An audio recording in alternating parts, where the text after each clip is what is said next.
Might help if I turn the microphone on. Good evening, everybody. We'll get started here in a minute. Hope everybody's having a nice spring evening tonight.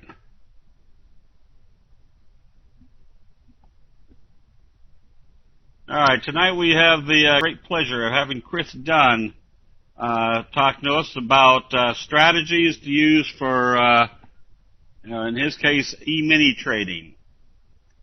And these kind of strategies and disciplines are very good to get indoctrinated into your mindset. And trading the E-minis or using these to trade the E-minis to me is like getting ready for the baseball season and getting yourself used to a pitching machine that's throwing you 103-mile-an-hour fastballs so that when you get on the field, a 90-mile-an-hour fastball just seems like a slow pitch. And that's essentially trading the E-minis and getting your discipline in place is kind of learning the fast track. So without further ado, let me introduce Chris Dunn, and he'll give us some good information tonight. Welcome, Chris. Glad to have you here. All right. Thanks, Steve. Hey, guys. Can everybody hear me? How's the sound coming through? Just want to make sure it's not too loud or too soft. All right. Great. Well, thanks, Steve, for having me here. It's a pleasure, and that was an excellent analogy for E-mini trading. I couldn't agree more. I really like the analogy of, thinking of trading E-minis as a baseball game. It's important to go to batting practice and hone in your skills and your mental discipline because E-mini trading, there's a lot of benefits and a lot of opportunity, but it is a professional's market, and if you go in just swinging at every pitch, you'll get chopped to pieces. So, my goal tonight, guys, is just to really give you some practical application and some information that I think can help you no matter what market you're trading or what time frame you're trading. I think, the strategies that I'm going to show you are especially relevant to E-mini day trading, but most importantly tonight, I'm going to show you the process that my team and I go through whenever we test different strategies, so that's kind of the goal for tonight, guys. I'm not here to sell you anything or tell you that my way of trading is the best way. I'm just here to show you what, has worked for me for a long time and, what I think is relevant and working in today's futures market. And so with that said, let's go ahead and jump right in. Before we get started, futures trading is risky. I'm sure you guys have seen this disclosure 101 times. Systems can help you become profitable, but at the end of the day, it's dependent on market conditions and the user, and I'm not a trading advisor or anything like that. This is for education purposes only. So what I'm going to cover today, guys, is basically how to leverage your time by trading E-mini futures with a rules-based trading strategy. I'm going to talk about why, in particular in the futures market, I think it's really important to use a rules-based strategy and why I like day trading the futures markets in, just a couple hours a day. I'm also going to talk about the 3 keys to gain confidence in your trading strategy and consistency in your execution. And again, I think this is going to be relevant no matter what market you're trading or, what time frame you're trading. And I'm also going to talk about why I think old school discretionary day trading is broken. I started trading in the early 2000s, and a lot of the things that were working back then are completely irrelevant in today's market. And I want to kind of show you the contrast there and show you what I think is working in 2013 and beyond. So who am I? I'm sure I'm new to a lot of you guys here, and I'll just give you like a brief background on who I am. I started trading in 2001. I started in the equities markets just looking for breakouts, and shortly after that got into E-mini futures and went full-time in 2006. And I'm an adventure travel junkie. I'm a scuba diver, skydiver, and mountaineer. And I think why that's kind of relevant is just because I have a really high risk tolerance. So that's why I'm an E-mini day trader. Around 2008, I noticed a shift in market conditions. The algorithms really started to take over. A lot of the things that we were using in the early 2000s started to become irrelevant. We noticed, a lot of the standard technical analysis that we were using back in the day, it just wasn't working anymore, and we couldn't figure out why. And, looking back, I think it had something to do with the algorithms, but more importantly, market dynamics, as a lot of you guys know, shifted around 2008. And so I developed what we now call the map trading strategy.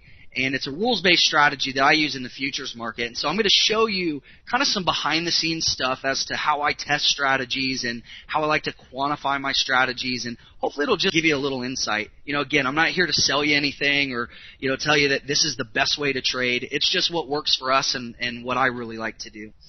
So in 2008, I also founded the E-mini Academy, which is kind of a community of day traders who are all focused on the same goal and all, really laser focused on the same strategies. And fast forward to where we are today, we have students in over 30 countries and have a daily live trading room and just a really incredible support and training staff. So that's who we are. That's what I'm about, what I do. For anybody who's new to E-mini futures, I'll just kind of briefly explain why I like to trade E-minis and kind of my perspective and some of the benefits of trading E-minis.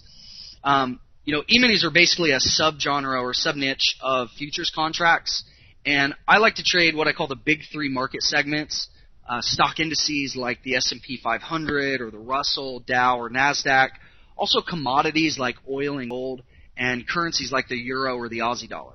And the biggest benefit, I think, to trading through the E-mini exchange is you have price transparency. Forex pairs, there's really not a central exchange in a lot of cases, and there's games that are played in that market. So I like to trade currencies, but I like to do it through the exchange. And the other benefit to E-mini futures is you have what I call the two best friends of a trader, which are volatility and liquidity. And when you combine those two, it really creates a lot of intraday opportunity. Compared to maybe microcap or penny stocks that can go flat for long periods of time, and then they have spikes in volatility and liquidity. You'll see a stock chart that's basically dead for weeks or months on end, and then all of a sudden you'll have a promotion or a Seeking Alpha article that'll come in, and you'll get a flurry of activity, and then it'll go back to being quiet. The nice thing with futures is we just trade a handful of markets, and there's constantly volatility and liquidity, so slippage is very rare if you're trading the right markets. And so it just gives a lot of intraday opportunity if you want to day trade. There's no short selling restrictions, no pattern day trader rule, so if you're trading with less than 25K in your account, you can trade futures. I really don't recommend it because you are trading a leverage market, which is kind of a catch-22. Right? It works in your favor, but it can also work against you. But one of my favorite parts of the E-mini market, and this is why, around I think 2002, I went from primarily trading equities to primarily trading E-minis, was there was a lot less time doing research. We trade a handful of markets, and that's it. My wife still trades E-minis and equities full time, but she has the time to invest a couple hours a day doing research and finding the right plays that we think are going to set up for tomorrow. The other thing I like is you can leverage your time. We come in the morning from 9:30 Eastern to about 11 o'clock, and then we sometimes get a couple hours in the afternoon. And I'll show you some of the charts here in a second. Again, if you're new to E-minis, I'll just kind of run through how this works briefly, and then we'll get into the really meaty stuff. We trade for points. So on the ES, which is the E-mini S&P, each dollar change in the index is $50. So this was a chart from I think earlier last week. Let's say you buy down here at 15.48, and then you sell up here at 15.50.5. Gives you a profit of 2.5 points, or $125 per contract, right? So you're trading, say just 10 contracts. That'd be $1,250. So that's how that works. It's real simple. It doesn't matter if the S&P is up at 1,600, close to where we are right now, or if it's down around 700. It's always a fixed dollar amount. So the strategy that I use is the map trading strategy. And whenever we get into the strategy development stuff here in a second, I'll show you why this is really relevant. But one of the things that I like to do is trade with market strength. So I don't like to try to pick tops or bottoms. I like to trade with momentum. And I'm always looking for a wholesale price area, so I'm not chasing price. And I'll show you a lot of setups today, but you'll notice when I'm buying, I'm always getting in on a retracement to what I call a high probability area or a wholesale opportunity. Now, I really believe in the whole wholesale momentum trading philosophy, where you look to trade with market strength and look to get wholesale opportunities. That's just the thing that's worked best for me over time. Every time I try to start picking tops or bottoms, I just get run over, and I find it's a lot of work for a little reward. So I like to let the market do a lot of the effort and a lot of the heavy lifting. So looking for short-term calculated moves, my average trade is about 12 or 13 minutes, and my risk to reward is dynamic based on current market conditions. Let's see here. Debit Keltner. Yeah. And so let's talk a little bit about strategy development and, what I think is working best in the futures markets today. It's no secret that well over 70% of the market volume is now traded by algorithms. There's kind of this misconception that most of that volume is high-frequency trading. There's a difference between high-frequency trading and automated trading. High-frequency trading is like a subset of automated trading. And a lot of people tend to think that Wall Street and these institutions and hedge funds are completely automated, but that's in a lot of cases not really true. What it usually is a combination of automation with trader skill and people that really have a lot of experience in the markets. But the algorithms are really designed to take advantage of the slow and emotional trader. And we find that a lot of traders tend to get mesmerized by fancy charts or what we call lucky or cherry pick trades. Hindsight trading is really easy, right? I can go back and look at any stock or any index or any commodity and, put random indicators on a chart and then justify reasons in hindsight why I think it would have been a good trade, right? But the only thing that matters in trading is if you can think like a chess player, right? 2 or 3 steps ahead of the market, and if you have an edge that you can actually quantify. And if you haven't read the book Fooled by Randomness, I really recommend it because it'll kind of give that perspective. Humans are pattern-seeking beings, and we tend to find patterns in things that are really just random. And so my goal whenever we're trading is just to find a truly unique edge in the market.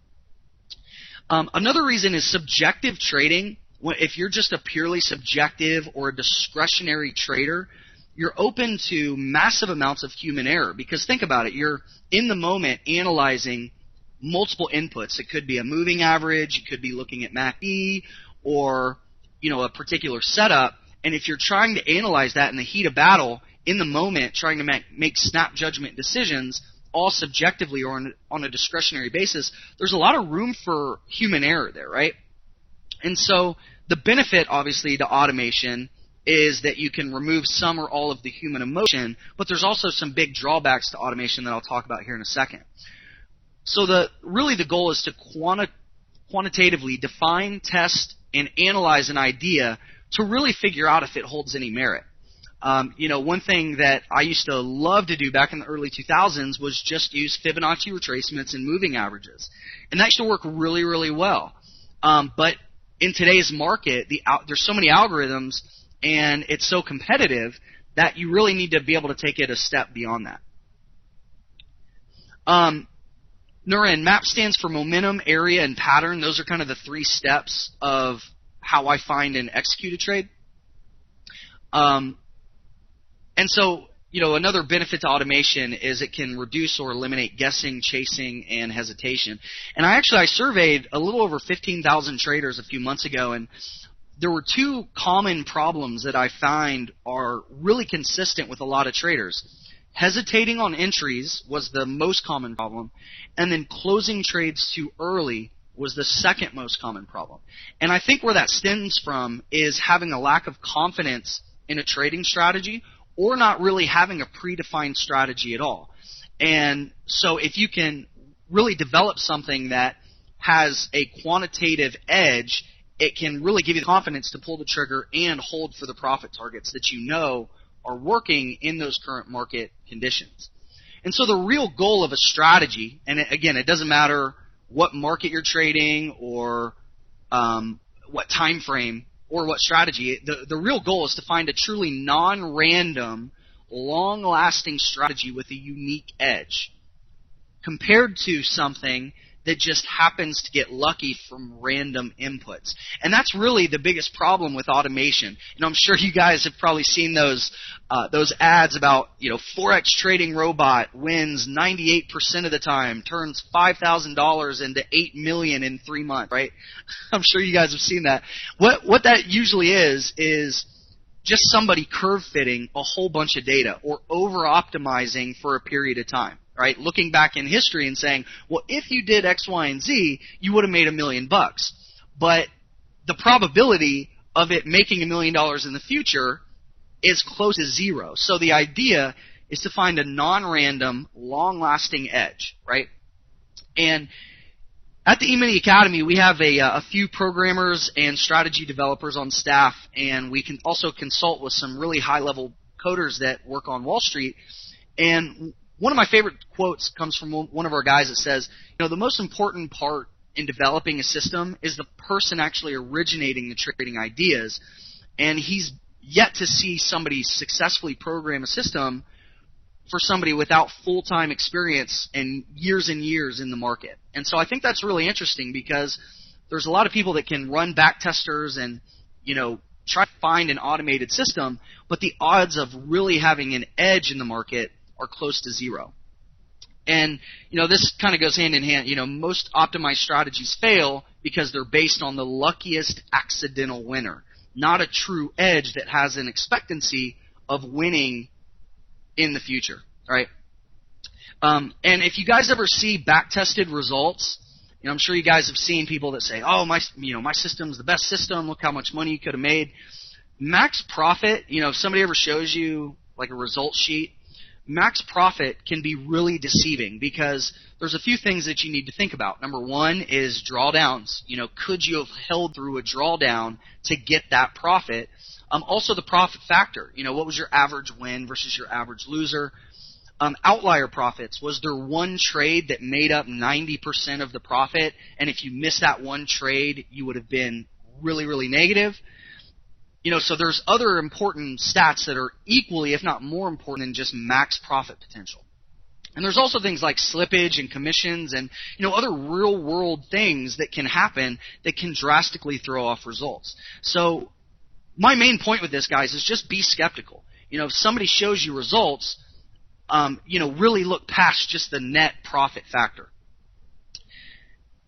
All right, so what I'm going to do next is show you my 3-step process for finding confidence in my trading strategies. This is kind of what we do, and this is the strategy that we use right now in the E-mini markets. And if you go through this process in equities trading, or if you're only swing trading, or whatever you're doing, I think this is just a really good way to approach the markets from a discipline standpoint and really make sure that you have an edge and you're not just guessing or kind of cherry picking, right? So step number one is I always want to trade with a rules-based, testable strategy. And when I say rules-based, I mean I want to have clear rules for finding, entering, and managing trade setups. Like I mentioned, years and years ago, it was a lot easier just to kind of, make subjective decisions and kind of chase the market. But if you try to do that in today's market, you're going to get chopped to pieces. Have trade signals when valid trades are met. I want to let software do what it does best, which is making emotionless and objective decisions. And this is much more, again, than just subjectively reading indicators or reading the market. I think that's really hard to do, especially in the E-mini futures market. And the other point is, I really want to be able to test this to find anticipated win ratios, profit factors, and all those other things that I mentioned. So, again, step one, start with a rules-based strategy. But like we mentioned, just back testing and finding a setup that could have made a lot of money in history only gets you halfway there. You still need to be able to anticipate the market and understand that market conditions are always changing, right? So what worked last month or last year may or may not work next month or next year, right? So step number two is I want to always be testing the live market to understand what parameters are working best in current market conditions. I want to know like what profit targets, what stop sizes, and indicator settings are showing the best profit potential right now, right? Because, again, what the best profit target a year ago may or may not be what's relevant in today's market. And I hope you guys are making a killing in the current bull market that we're in. And I'll tell you, this is a E-mini S&P daily chart. The targets and the settings that we're using now are way different than back, maybe like last August, which was the lowest volume month that I've seen since, I think, 2007. So it's really important that, not only do you have a foundation and a structure that can give you, rules for when to enter and how to manage your trades, because those are really the only two decisions that you make, right? What trades you take and how you manage those trades. And so, again, I just want to know what settings and what parameters are working best now. That way I can anticipate what I think is going to work over the next few days or weeks. Okay? And the way that I do that is a combination of back testing, walk-forward testing, and live market trading. Right? And so, again, the goal is to strive to find an edge, not just lucky accidental winners. Right? And this is just an example of a report that I do for all of our traders that, shows, what the broad market conditions have been and what parameters have been working in recent market conditions, and then kind of show, here's the results, here's a buffer of different parameters that you could use, because, let's say that you run a back test and you made a whole bunch of money with, say, a $500 stop, but if that's $400 or $600, it blows up, that's not good. You really want to have a buffer there. All right, and so step number 3 is to implement a dynamic and a flexible live trading plan. So if you have a rules-based strategy, if you know the parameters that are working best in the current market conditions, then it's important to have a trading plan that allows you to be flexible and kind of, bob and weave on a dime and make adjustments when market conditions, because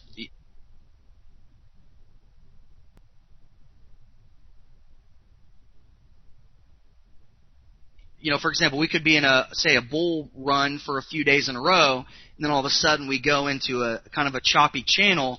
You want to be able to recognize those things early on. That way you don't get whipsawed out of the market or things like that. And this is where being in the right trading room can help.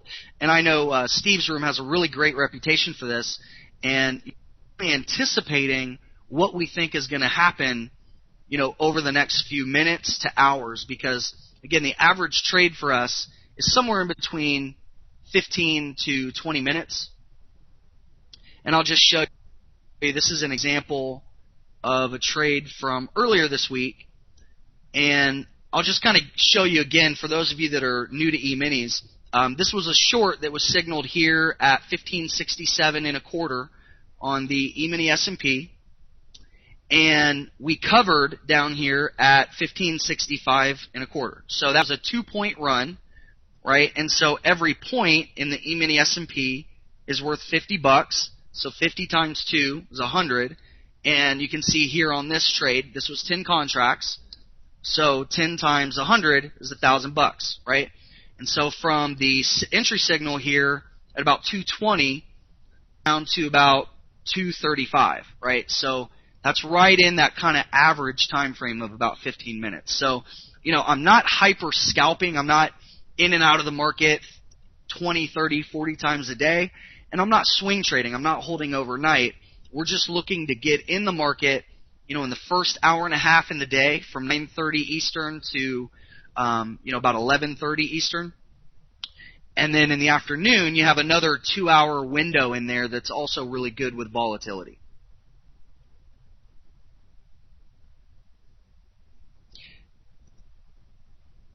Yeah, absolutely, Steve. Yeah, Deb, I agree with that. So there's a few different ways that you can backtest, right? You can do what we call bar by bar, where you go literally, you just look at the hard right edge and you kind of move forward one bar at a time. That's what we call bar by bar. And that's helpful for manual testing, but we like to take it a step further to really validate the edge by doing a combination of automated backtesting in what we call walk forward testing, which is just a fancy way for saying that we're going to try to not curve fit or over optimize, right? And so, yeah, exactly. It keeps the trader honest, makes it so you're not just cherry picking. And that's why I really like to automate as much of the technical analysis as possible. Because that's one thing that computers are really good at, is making emotionless and objective decisions, right? So we can come in here and program what we think is an edge in the market and say, okay, for example, this where it says LOLE, that means last opportunity trade. That's just the name of our setup. And then long entry. So we had a long entry at 1566.5, and then closed up there at 67.5. Right? So we want to remove as much of the subjectivity and the guessing as possible, but at the same time, we don't want to just over-optimize our strategy. And there's a real skill set that comes in with trading any market, and especially day trading, right? So that's one thing at the E-mini Academy that we focus on a lot is skill development. Like Steve mentioned in the beginning of the webinar tonight, it's just really important to, think of trading as a performance activity, right? Like golf or baseball or poker or chess. It's something that you can learn the basics and have a lot of good knowledge, but until you go to a driving range and knock a ball, 300 yards down, you're not going to be able to get on a course and really do well, right? Mary, so this is a 610 tick chart. So we're trading based off of transactions. So this is a pretty short-term chart, right? I'm sure a lot of you guys use maybe a 3-minute or a 5-minute or a 15-minute when you're looking at stocks, which is what we do as well. But in the futures market, it's really nice to be able to zoom in to a very short-term chart to just understand the psychology behind price. And so what tick charts do is they represent transactions. So every one trade in the market equals one tick. So every 610 trades that fire off gives us a new bar, right? And actually, this is a relatively small stop for the futures market. We use anywhere in the ES, anywhere in between 1.25 to 1.5. So about $62.50 to $75. And I'll tell you, if you try to use a smaller stop than that in the futures markets, you're going to get chopped to pieces. Most day traders actually use stops in between 2 to 5 points, right? And for me, that's a lot. We're looking to really predetermine where we think what we call a high probability area is. So you'll notice, like here on the short, we're not chasing price down. We're actually getting in on the pullback, and so we're able to manage risk a lot better than we would if we were just randomly firing in orders after price is running in our favor, right? That's kind of part of the whole wholesale momentum philosophy. Yeah, Cheryl, I have this thing really blown up because I know I'm working on a really big screen, so it probably looks a little out of whack. But yeah, we use here a 6-tick stop maximum right now, and the reason why it's 6 ticks is because we know that's what's working best in current market conditions. We validated that. It's not just a guess or something that we're quote-unquote comfortable with. It's what we know and we validated to be working best. So I'll just kind of briefly give you the 3 steps here to the map trading strategy, which is what I'm showing you. MAP is an acronym. This first step stands for momentum, which is basically market direction and strength. So I want to know with 100% certainty if I'm looking for a long or a short. And then step number 2 is area, which is what I call our high probability areas. There we go, areas. And this is where we want to see rules for a valid setup met. Okay. And then number 3 is pattern, which stands for our entry pattern, which is basically looking at very short-term price action for an entry. So I'll make this font a little bit bigger so you guys can see it. And then I'll show you here on the chart. So again, map. In 3 steps, what we do is we go through a methodical 3-step process for actually getting an entry. Step number 1 is we look at momentum, so market direction. And if you look here, you can see the background color is kind of this greenish cyan color. And this means that we're looking for longs. And then when the background color over here shifts to red, means we start looking for shorts. And sometimes the market's either choppy or there's no edge in market direction, and so we'll stay away. So the first thing we identify is, okay, over here on the left-hand side, you can see this was, momentum was to the upside. So that was step number 1.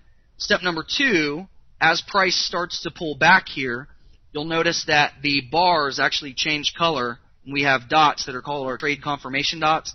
And what this does is it just verifies that the rules for a trade are met. And so that shows us that we are at a high probability area.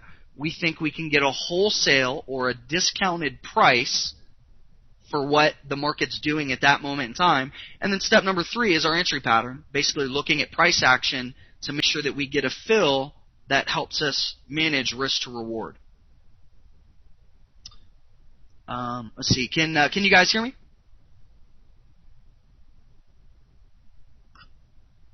Yeah, Dev, so you asked about the stop on the CL. The CL it depends on the market conditions because, as you know, I mean, with commodities, sometimes they're dead, sometimes they're, really volatile. Usually it's in between 8 to 15. Oh, I'm sorry, not 8 to 15, 8 to 12. I was reading your 15. Our profit targets are usually over 20 ticks. Cool. Thanks, guys. Yep, so that's it. So basically 3 steps to finding a setup. Number 1, momentum. We look for the background color to tell us, if we're looking for longs or shorts. Number 2, we look for high probability areas. And I'll just let you guys know, I have 3 trade setups that have very specific trade rules. And so everybody who's in our trading room or using our strategy knows the rules. It's what's called a fully disclosed strategy. So it's not like, red light, green light, black box system where you just take the trades and you have no idea why you're taking them. And then step number 3 is just the price action and to measure risk to reward. And so that's what we have actually coded our software to do for us because, again, software is really good at making objective analysis, but what it's not good at is interpreting live market action and changes in market conditions. But one thing that we do is we first look at market environment. So, what is the broad market doing? Is it a strong trend? For example, I'll show you yesterday. You can see this was market open here at 8:30 Central Time. And you can see the market trended up, and, you guys probably know yesterday was a really big up day, right? You can see this is yesterday's candle. It was a massive breakout. And I hope you guys are making a killing in this market. But in particular, let me just show you kind of our strategy. Some people will look to maybe buy off a market open and then ride it all day long. What we're really looking for is kind of small technical moves. And I say small, but they stack up to big profit potential, right? If you're trading with, say, 5 or 10 contracts, that's in between $500 to $1,000 a point. So leverage can work for you, but it can also work against you. And that's why I think it's so important to have a really structured rules-based approach if you're going to trade in the futures markets. And so you can see yesterday our first trade came in, the first trade that actually got executed came in at about 9:20, ran up for a couple of points. The second one a little bit later, a little after 10, and we actually traded all the way up until lunch. So you'll notice momentum, which was basically market direction for us, was up the entire time, right? And so we never took a short. We weren't trying to pick tops. We were basically just riding this momentum. And so, trending days are pretty easy, but we also like mean reverting days and really volatile days. Today was a little bit slow. I mean, it was a little bit of a breakout day, I guess kind of a continuation. You'll notice we had one long here kind of in the first 30 minutes of the day. And then I think we had, let me see, do we have a loss here late? Yeah, we had a long here in the afternoon that failed. But on average, we get anywhere in between 5 to 10 setups a day. And I think this is a representation. This is over the past few days, like the past week. You'll notice we've had about 28 setups. And only about a 50% win ratio. So I'm not going for home run trades. I think there's an inverse relationship between win ratios and risk to reward ratios. So the higher your win ratio, typically the lower your profit factor. And so this is the stuff that we want to see. We just want to be able to look back and really validate, what's our edge in the market? Do we even have an edge? Is the market ripe for trading right now? Oh, I got you, Mike. Yeah, thanks for letting me know that. So Michael, one thing that we do is for every trade setup, let me kind of blow this up. For every trade setup, we're looking for an initial 2-to-1 risk to reward. So an initial 2-to-1 reward to risk ratio. And now, do we get that on every single trade? Absolutely not. But we won't take trades that show less than that. So if we're risking, say, a point and a quarter or a point and a half, $75, then we want to see at least twice that in reward. Now, we don't always get that. Sometimes it exceeds it. Sometimes it's cut a little short. But that's really what we're looking for. And that's why, our software, what it'll do for us is calculate that. So in the moment, if you're live trading, you just glance up here and you're able to see kind of the risk to reward. You're able to anticipate what the trade setup is. And go for that. So basically, Michael, for every dollar that we're risking, we want to see the potential to make 2. Right? So let me just kind of mention how to combine automation with trader skill. Earlier I mentioned there's kind of this misconception that a lot of the hedge funds and, automated systems are just being run with a lot of these big firms. Is there's a combination of automation and a combination of trader skill. And so, again, what I like to do is let software do what it's designed to do, which is make emotionless and objective analysis, but let humans do what we do best, which is analyzing the live market and making adjustments based on live market conditions.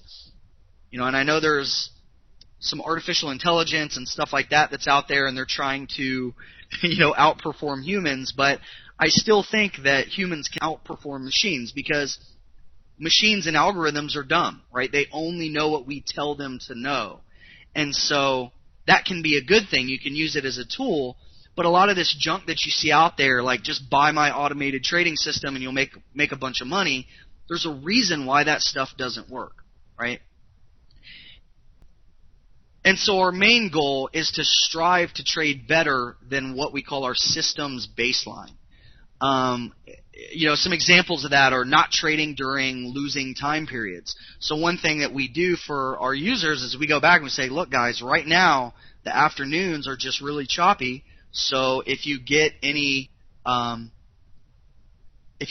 trades during lunch, stay away, right?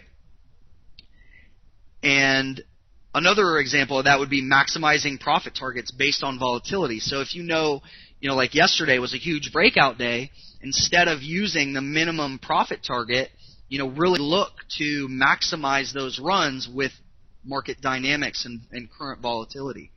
And then most importantly, and I think this is important no matter what market or time frame or strategy you're using, trade in a way that fits your personality and your comfort level, because you can take a profitable system and totally screw it up if you are not comfortable with the way that system trades, right? So if you start overriding things, or if you freak out, if your system goes into a little bit of a drawdown, those can be, really big speed bumps to your success. So, yeah, no, good question, Robert. Or Rob, what is trader skill other than second guessing software if you're following trade signals? So it's just really important to recognize when market conditions aren't ripe for trading or aren't conducive for trading, and when to override the system, right? So let the system make all the emotionless objective analysis, but then recognize when there's key shifts in the market. And so in our trading room, that's what our goal is. Our goal is not hindsight trading or looking at lucky, cherry-pick trades. It's all about looking at the live market and being able to anticipate that 2 or 3 steps ahead of what is happening right now.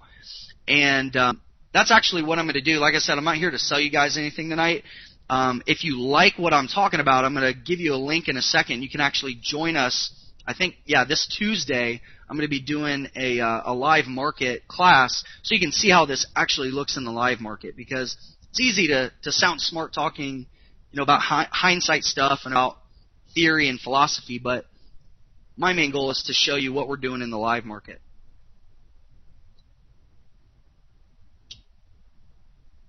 All right. So these are kind of the 3 keys for finding confidence in a strategy. And again, I think this is important no matter what time frame or market you're trading. Implement, test, and validate a rules-based approach. Just make sure you have an edge, right? Because a lot of some of the old school stuff just isn't working anymore. And you really want to make sure that you're validating your edge.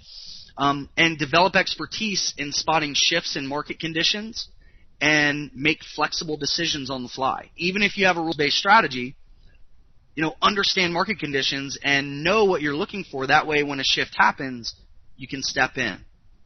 And then learn to think like a chess player. Think 2 or 3 steps ahead of the market and anticipate the possibilities, right, which is everything that could happen, and the probabilities. So let me give you an example of that. We had a trade today. This was just an equities trade. EVC, I'm not sure if anybody traded this today.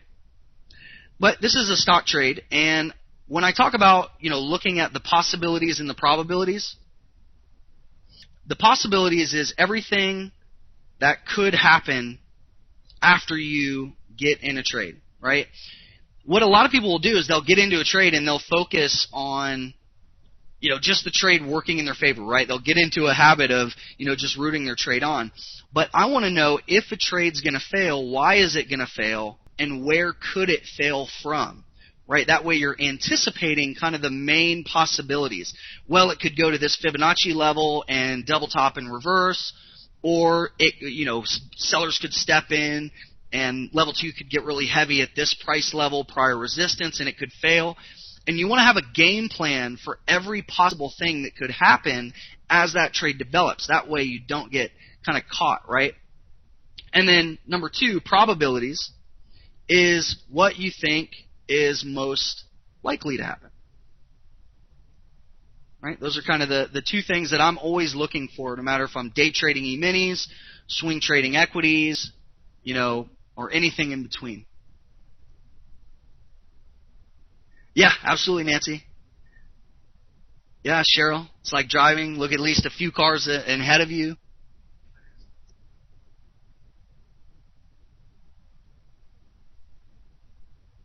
Like 0.3, cool. Let me see, question. Really good question, Bob, and that's kind of the key, right? When do you override the strategy? It looks like we got a little hang up there. There we go. So that's one thing that actually takes trader skill, right? So in our live market room, that's kind of the main goal, is looking at the live market and helping our users and our traders know when to override things. Just to give you one example, if I kind of scroll back here, one thing that our software does automatically for us is it lets us know when the market's choppy, when there's really no edge in market direction. Whenever we get kind of this burnt, and it might be coming through a little red, but it's kind of like a burnt brown, that just means the market's choppy, and so we stay away. So we automate everything we can. But the biggest thing it's not always overriding the system.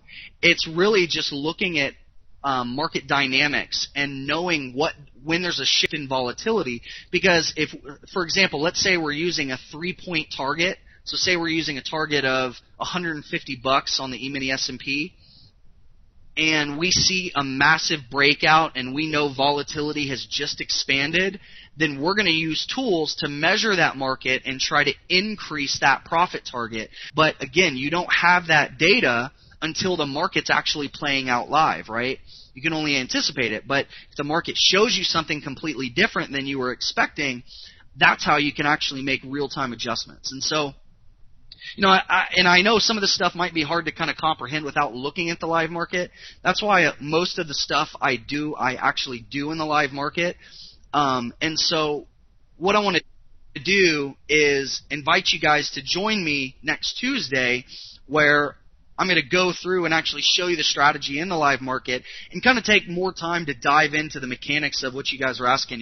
How do you override? How do you manage or measure risk to reward? Those kind of things. So it's just eminiacademy.com/live.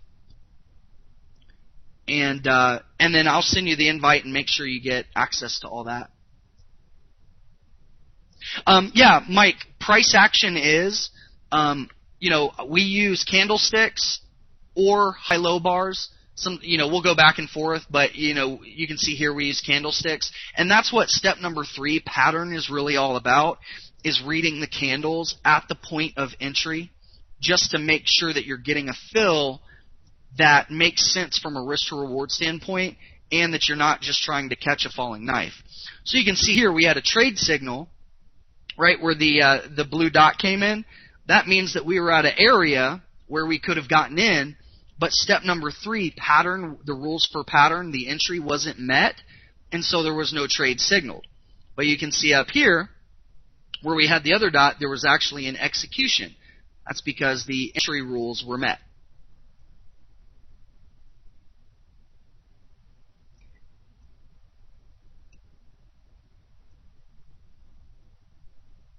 Yeah, it's going to be, sorry guys, it's going to be 2 o'clock Eastern. Yeah, 2 o'clock Eastern, that's kind of, the afternoons typically trade a little bit slower than the mornings, and so it's usually a better learning environment. Sometimes we have 5 or 6 trades fire off right in a row. Other times we don't get any setups. But the main goal is just to show you guys how it works, and if we get a trade, take it. But you'll never see me, just start taking invalid trades just to try to impress you. That's really not what I'm about. I really just want to, show you how to be disciplined and really wait for what I call A plays, which are just setups that we've fully tested and that we think have an edge. Yeah, here, I'll pop it in the room real quick. It's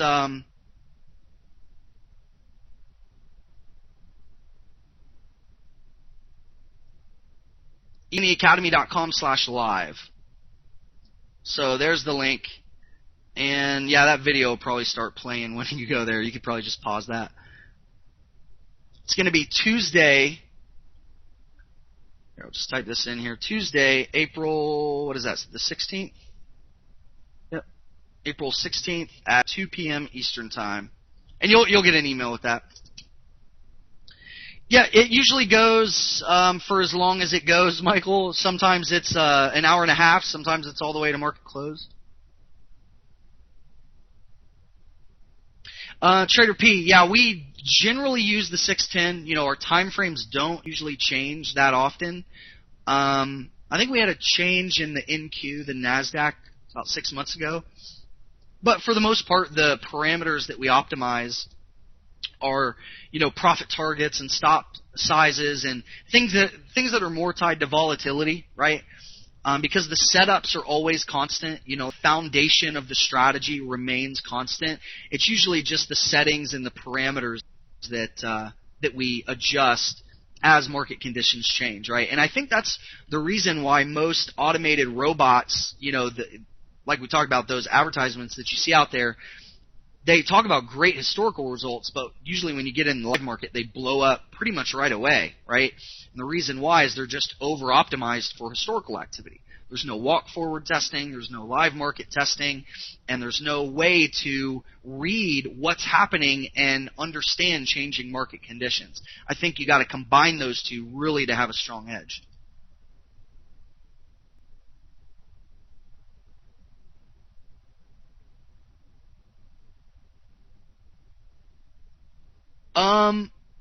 Rajesh, yeah, I've got a little bit pulled up right now. We do these reports every week where we show the range of profit potential for all the setups. I think this is over the past 7 days, I think, just on the ES. You can see, let's see the average time in trade. 10 minutes. So yeah, it's a little bit lower, I guess, for shorts because short trades have actually had a pretty bad win ratio. But again, this is all of the setups. This is just every single signal over the past 7 days, and we've obviously override some of the shorts in a bull market, right? Whenever the market's just taken off to the moon. But yeah, you can see overall, from every signal on the ES, it's about a 50% win ratio. And I'll go into more depth. I know we're running low on time, so I'll go into a lot of depth on Tuesday's class.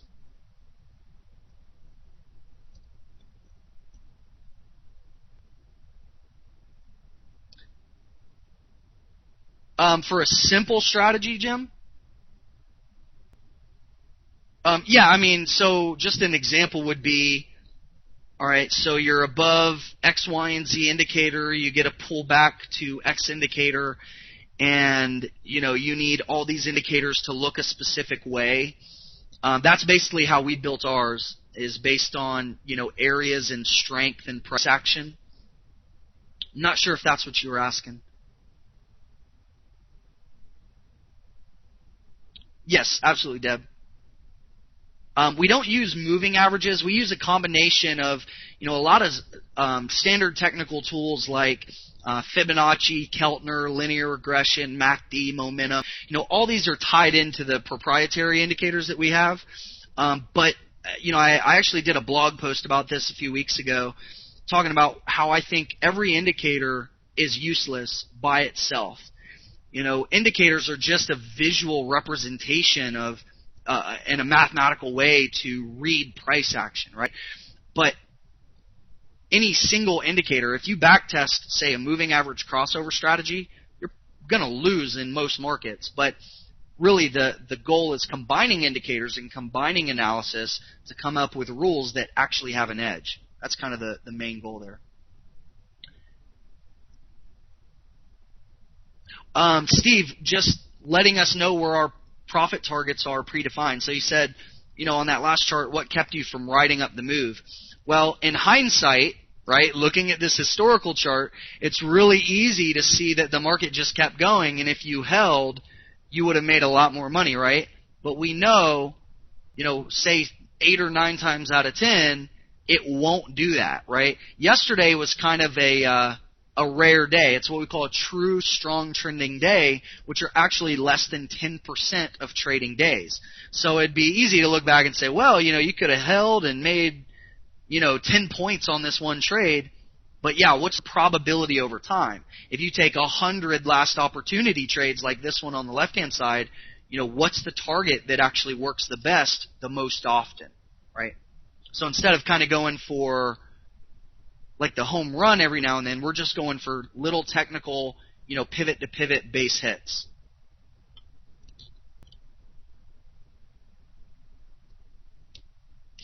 Lisa, so our initial risk to reward is 2 to 1.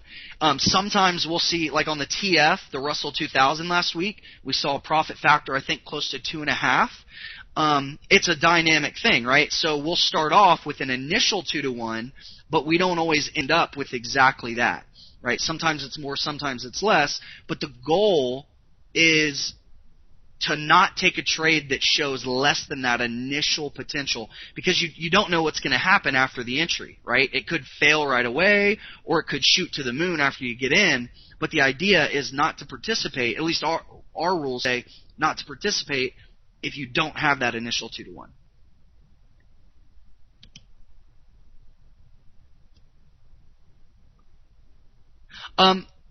Noreen, I'll actually give you some details on that on Tuesday. We have different membership levels and different payment options and things like that. And again, I didn't want to try to sell you guys anything tonight. I just wanted to give you guys hopefully some practical information that'll just give you some insight and some perspective. And then next week, after the live class, if you're interested, I can tell you what we do and what that's all about. Bob, if you're using a tick setting with candlesticks,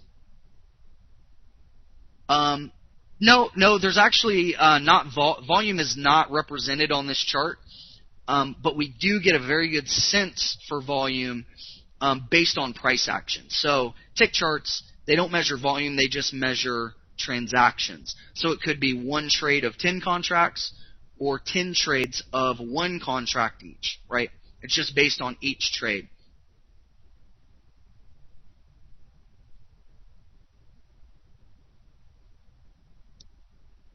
Yeah, Nancy, this week was great. Thanks, guys. Volume can only. Yep. Joe, so, I'm not an investment advisor, so I can't tell you, what's best for you, but the question was, what account size would you recommend trading a 10 lot? I recommend, only risking maybe 1 or 2% of your account per trade. And so that, in the ES, that comes out to about 4,000 to 5,000 per contract. So, most people don't trade with 10 contract clips at a time. You want to work up to that. Some people start, on a simulator, develop their skill, develop confidence, start with 1, 2, 3, and then move up from there. But yeah, if you're going to only risk, 1% of your account, with our strategy, that usually works out to be about $5,000. Greg, the reason why shorts lost or have a lower win ratio this week is look what the market did. The past 5 trading days have been extremely bullish, right? And so, we're not going to take all of those shorts, right? If we know the market is breaking out huge and shorts are just getting run over, we're going to override some of those, right? But I love markets that are panicking. Like May of last year, so May 2012, this was a great month for us. Right here in between May 1st and the end of May, look how the market was just panicking and kind of crashing. We love markets that are falling off because, as a lot of you guys know, the market sells off stronger and faster than it typically climbs, right? So as a day trader, we see the number of setups intraday go up. We see the profit targets go way up. So, here I'll tell you the long setups are absolutely going to have a lower win ratio than the shorts. So again, that's why the markets are dynamic, right? They're always changing. So it's important to understand kind of the broad context of the market and how that relates to your intraday strategy.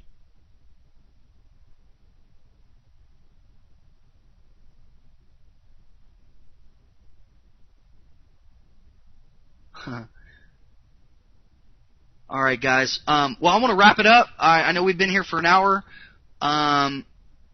Thank you guys for sticking with me. And, again, I want to do this Tuesday class to just take as much time as you guys need to answer all your questions. And, again, look at the live market. And I'll stick around for as long as you guys want on Tuesday. So, and I'll also, by the way, I'll be in Miami on Tuesday. So if anybody's in Miami, let me know. We're going to have a trader meetup. And I'm flying to Medellin, Colombia on Wednesday, and we're also meeting traders down there. So if anybody's in either Miami or Colombia, let me know, and we'll definitely meet up. All right. Thank you guys so much. Hope this was helpful. Again, I'll just show you the 3 keys again. It's really important to have a rules-based strategy, develop expertise in spotting shifts in market conditions, and learn to think like a chess player. And that's it for me, guys. Thank you so much. Hope you enjoyed it. Steve, thanks for having me. You guys are an awesome group. And hope to see you on Tuesday.